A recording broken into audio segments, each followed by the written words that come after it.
Boom, boom, boom, boom, boom. Hello, I'm Ant Gold on behalf of JVS. I got to see the first 4 episodes of Star Wars Andor, the show that no one asked for. I didn't really like, and it just seemed like Kathleen Kennedy had a thing for Latin guys. I was wrong. People, is Disney gonna shut me up? And people like me who want to love Star Wars, who want to give you their money. If you're like me, Star Wars has had a trouble with some of the things they produced in the Disney era. I mean, Rebels I liked, the sequels didn't seem to have a direction. Mandalorian, to me, really saved the franchise modernly.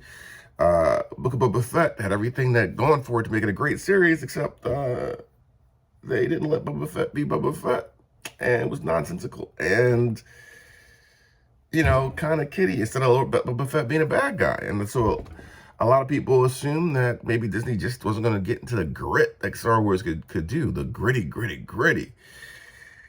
And then you get the age-old excuse, hey, Star Wars is for kids. Like, being for kids means something can't be good. Not really getting that. But now we got Star Wars Andor, and this is not for kids.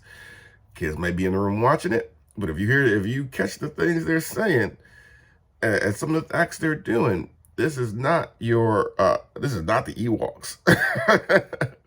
So, Star Wars Andor, I have to say, this writing is great. Where was this writing for Boba Fett? Where was the set design? Where was this grit? Where was the teeth? Because Andor has all that. They have compelling stories, the characters. Andor was always, to me, and I'm blanking on it right now. Him and his droid were always the standout characters of Rogue One. If you don't know, Star Wars Andor is a prequel to the Star Wars prequel one-shot movie, Star Wars Rogue One, which you see a ragtag group of, they're rebels or proto-rebels that get the plans to the Death Star, which leads to Luke being able to take out the Death Star in A New Hope. Andor was the seasoned rebel in the group who, you tell had a shady past. Even in the intro scene, he had to shoot an informant that was injured and was going to get caught and probably exposed. That particular cell or vein of resistance. So Andor had to execute him. And it was a really gritty scene, especially for movie Star Wars. So this follows a young Andor before that. I want to say at least a couple of years, but I don't really have a timeline right now of when this takes place.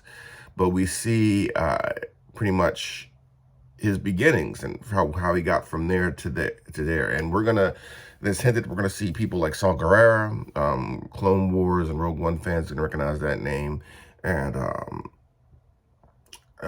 yeah, so this shows where he came from and how he got recruited and how he's been into the Rebels and how he's resisted ever since he was young. He had a tagline saying he'd been fighting the Empire since he was a kid.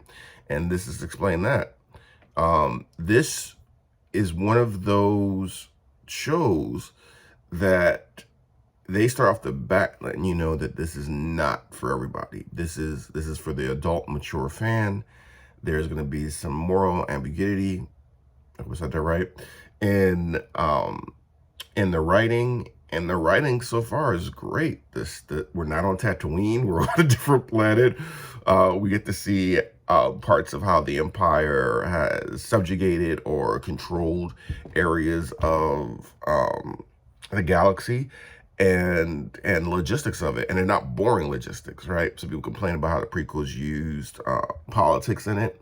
But you can use politics and logistics and emphasize how things are done and why this is a threat without it being boring. And that's something they do in this show, and it adds a level of tension to it.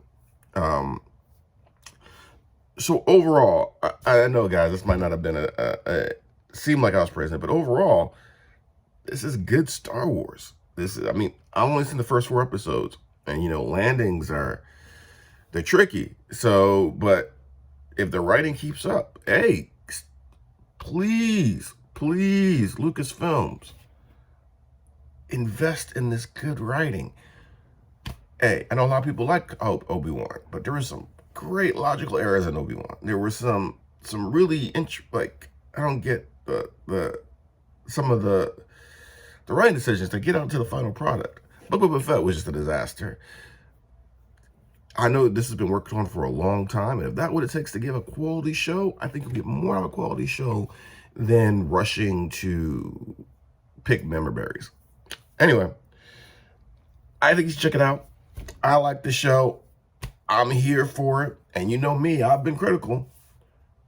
On behalf of JVS, I hope you join us, and you'll see my quick non-spoiler reviews of each episode as they come out. And then maybe when we're done, we'll have a long discussion. Anyway, is that gold? I say check it out.